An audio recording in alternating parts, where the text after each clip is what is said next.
이어지는 계속 연결되는 내용도 네 가지를 설명하면서 이 네 개를 네 동물들이 어찌 보면 사람들이 무관심하게 볼 수밖에 없는, 그래서 약하고 힘이 없고 또 보잘것없어 보이는, 의도적으로 이런 짐승들, 동물들이라고 설명하는 거의 곤충에 가까운 이런 것들을 통해서 교훈을 얻고자 지금 아굴은 설명을 합니다. 비천하고 보잘것없고 힘이 없어서 사람이 지나가다 밟아도 항소할 수 없는, 항의할 수 없는 그런 연약한 동물들도 나름대로 각자의 연약함을 보완할 수 있는 것들을 설명해 나갑니다. 그것에 대해서 글쎄요, 우리가 살아가면서 많은 관심을 가질까 싶은데, 아굴은 사람이라고 하는 하나님 보시기에 가장 아름다운 사람이 짐승보다 못하다면 그것은 결코 지혜로운 사람이 아님을 강조하고자 작으면서 지혜로운 네 가지의 동물들을 교훈으로 설명을 합니다. 잠언이라고 하는 이 아굴의 잠언, 솔로몬의 잠언이라고 설명되는 잠언이라고 하는 말은 지혜의 책이라는 말입니다. 지혜의 말이라는 말이죠. 그래서 세상에 지혜가 없는 사람들은 참으로 많다. 지혜가 없는 사람들이 참으로 많은데, 그 지혜로움을 이 미물이라고도 설명할 수 있는 이 작고 보잘것없는 동물들을 통해서 배울 것이 있다는 겁니다. 이것이 전부가 아니라 이 동물들을 통해서 배우는 것이 진정한 지혜라거나 또는 이것이 전부라는 말이 아니라 최소한 이 동물들보다는 나아야 되지 않느냐라고 하는 면에서 우리의 그 기준을 조금 낮춰서 늘 볼 수 있는, 우리에서 멀어지지 않는, 어쩌면 일상 속에서 늘 가까이 하는 이 작은 벌레와 같은 이 동물들 속에서 우리가 지혜를 얻어야 한다는 것을 강조하고자 합니다. 먼저 몸집이 작으면서 지혜로운 네 가지 동물 중에 첫째가 개미라고 소개합니다. 이 개미는 여러 가지 할 말이 많겠죠. 개미의 크기나 개미의 색이나 여러 가지 다양한 것을 설명할 수 있겠지만, 아굴은 그것을 말하고자 하는 게 아닙니다. 동물의 세계를 말하고자 하는 게 아니라 이 동물인 개미를 통해서 한 가지 우리가 배울 점 또는 지혜를 찾을 점을 말하고자 하는 겁니다. 힘이 없는 종류로 소개를 합니다.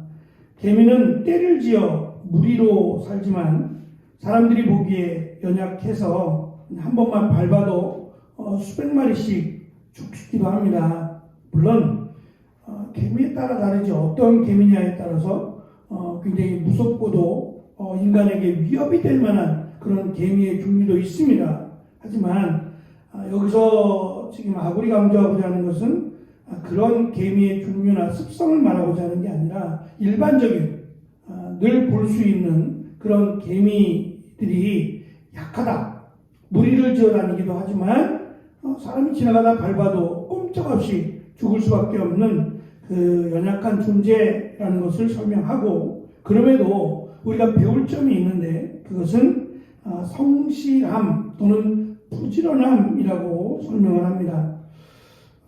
개미의 습성이나 개미에 대해서 연구를 했기 때문에 가능한 얘기죠. 추측이 아니라 실제로 개미가 하는 일에 대해서 우리가 본받아야 한다라고 하는 것을 설명합니다.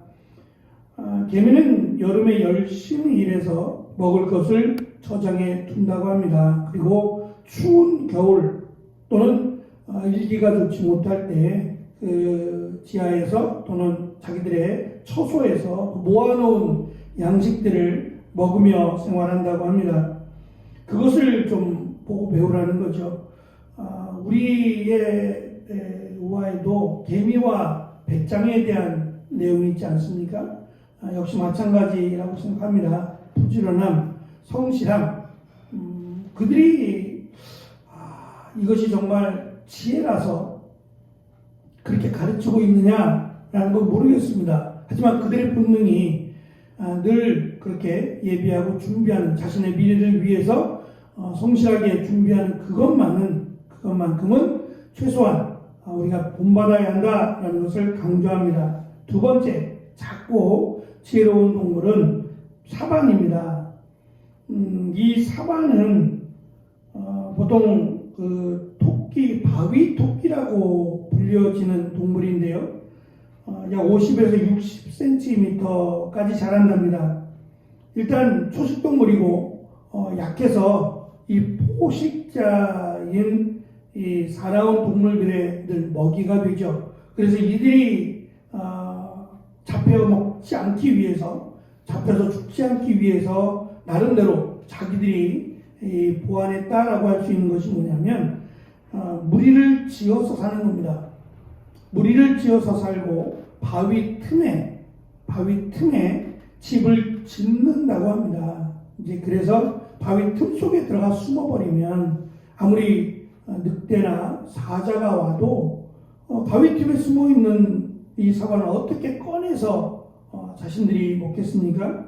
그러니까 자신들 나름대로 생명을 유지하기 위해서뿐만 아니라 자신들을 보호하기 위해서 무리를 지어 다니거나 또는 바위 틈이라고 하는 곳에 정착해서 산다고 합니다. 결국 이 말은 다른 사람과 내가 연약하다라고 생각하면 그 연약함을 보완하기 위해서 다른 사람, 선한 사람 또는 지혜로운 사람들과 함께 연합하라고 하는 것이고, 나름대로 이 사반이라고 하는 약한 초식동물이 살기 위해서 바위 틈이라고 하는 곳을 자신의 정착지로 삼는 것처럼 자신의 위협이나 어려움을 겪는다면 그것을 보완하기 위해서 준비해야 된다는 겁니다.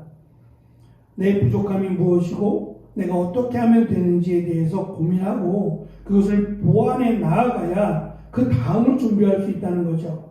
한낱 미물인 동물들도 연약하다라는 것 알지요. 그 아는 것을 포기하지 않고 그 연약함을 보완하기 위해서 노력하니까 인간들도 내가 약하다, 어느 부분에 약하다라고 생각이 들면 함께 보완할 수 있도록 함께 연합을 하고 또 내 연약함을 잘 깨닫고 그것을 보완하도록 노력해야 된다는 겁니다. 세 번째 동물은 메뚜기입니다. 이 메뚜기의 특징은 아구리 큰 떼를 이루어서 이동하는 것으로 소개합니다. 특별히 성경에서 먹을 수 있는 곤충들 몇 개 가운데 이 메뚜기가 있죠. 그러니까 식용입니다. 하지만 메뚜기를 잡아서 얼마나 즐겨 먹는지는 모르겠어요. 근데 이 메뚜기가 잡혀 먹는 식용이니까 잡혀 먹는 그런 동물이지만 떼를 이룰 때 그 힘이 무지막지하다는 거죠. 메뚜기 떼가 한번 움직이면 약 35,000명이 먹을 수 있는 양식을 먹어 치운답니다. 한 마리일 때는 사람에게 붙잡혀 먹히거나 다른 더 큰 동물들에게 먹이가 될 수밖에 없지만 떼를 이루게 되면 그 동물들을 잡아 먹을 만큼의 힘을 갖게 된다는 거죠. 역시 마찬가지로 연합의 힘을 지금 강조하고 있고, 마지막 네 번째 특징을 말하면 도마뱀이라고 하는데요. 이것도 종류가 많습니다. 도마뱀도 종류가 많은데 여기서 지금 아고리 말하고자 하는 도마뱀은 한 손가락밖에 되지 않는 손가락 크기의 도마뱀입니다. 이번에 그 태국에 선교가 갔을 때 겉으로 볼 때는 현대식 건물 같아요. 겉으로 보기에는 현대식 건물 같은데 그 내부는 알 수 없고 근데 우리가 기다리는 동안에도 이 작은 정말 손가락 같은 이 도마뱀이 벽을 타고 지붕으로 수시로 돌아다니는 걸 봐요. 어떠실지 모르겠지만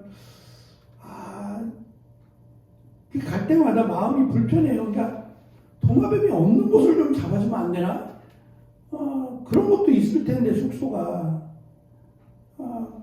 근데 이 도마뱀이 해를 끼치지는 않아요. 이 작은 것이 벌레를 잡아먹거든요. 그러니까 오히려 우리한테는 해가 되는 게 아니라 유익이 돼요. 벌레들을 얘가 잡아먹으니까 굉장히 날쌔서 잡을래야 잡을 수도 없어요. 얼마나 빠른지. 그런데 이 도마뱀이 없는 곳을 원한다면 좀 특별해야 돼요. 그러니까 워낙 태국이라고 하는 나라가 숲이 많고 나무도 많고 풀도 많아서 도마뱀이 자라기에는 정말 최상의 조건을 가지고 있어요. 심지어는 뱀도 나타나요. 그러니까 우리는 정말 상상할 수 없는. 근데 그들은 그것이 정말 대단한 일이거나 119를 불러야 될 만큼이 안 돼요. 그냥 자기들이 알아서 처리할 만큼. 그러니까 우리는 이제 혼자서 어디를 숙소를 나와서 운동삼아 이렇게 돌기도 하거든요. 늘 걱정이 되는 게 이 뱀을 만날까봐 걱정이 돼요. 사나운 짐승은 당연히 없으니까 그건 괜찮은데 워낙 숲이 우거져서 제가 또 이렇게 태국 같은 데 가면 꽃사진이나 좀 이런 것들을 찍잖아요. 근데 사실은 겁이 나서 들어가서 밖에 있는 거야 상관이 없지만 좀 이렇게 공터나 이런 곳에 꽃들이 있으면 못 들어가요. 뱀이 나올지 어떻게 알아요? 제가 선교사님 집에 갔다가 문을 열려고 딱 보는데 그 앞에 뱀이 지나가는데 이거 참 이게 무슨 뱀인지는 모르겠어요. 독뱀인지 그냥 뱀인지는 모르겠는데 그냥 섬찟하더라고요. 근데 그것은 어떻게 살아요? 근데 살 수밖에 없는, 살아야 하는 곳이더라고요. 어쨌든 노력을 하지만 약도 뿌리고 하지만 그게 안 되니까 여기서 말하는 도마뱀은 작은 겁니다. 이 손가락 같은 늘 일상 속에서 보는 그런 도마뱀이에요. 그냥 우리가 같이 살고 있다라고 생각하시면 돼요. 지금 우리는 아니지만 이때 당시에 이들의 집이나 건물이나 끝없이 다 마찬가지였거든요.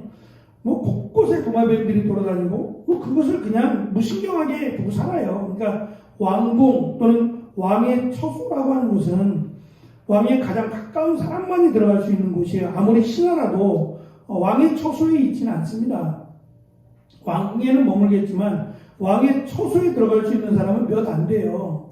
그런데 얘는 이 도마뱀은 허락도 안 받고 자기 마음대로 돌아다닌다는 거죠.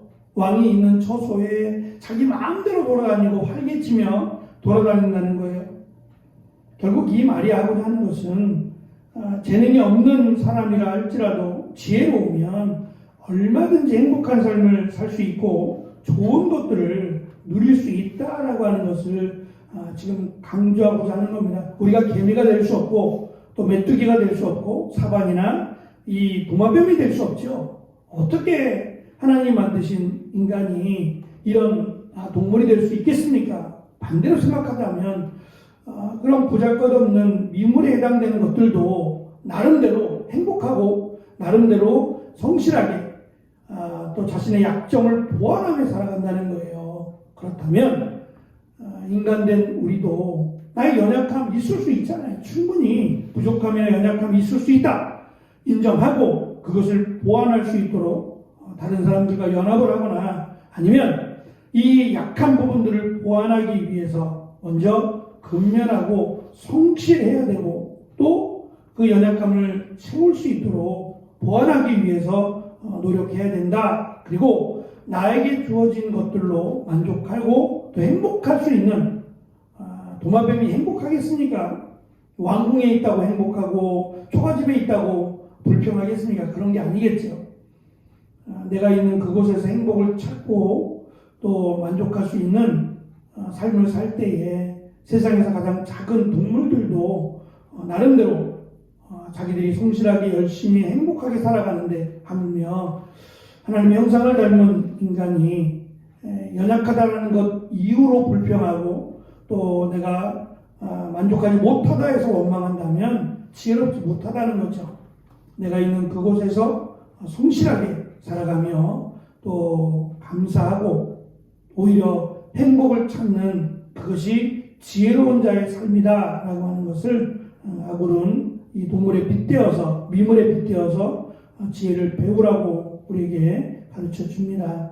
이 말씀을 또한 기억하면서 나에게 주어진 삶 속에서 기쁘고 또 행복한 삶을 찾아가는 우리가 되기를 축원합니다. 기도하겠습니다.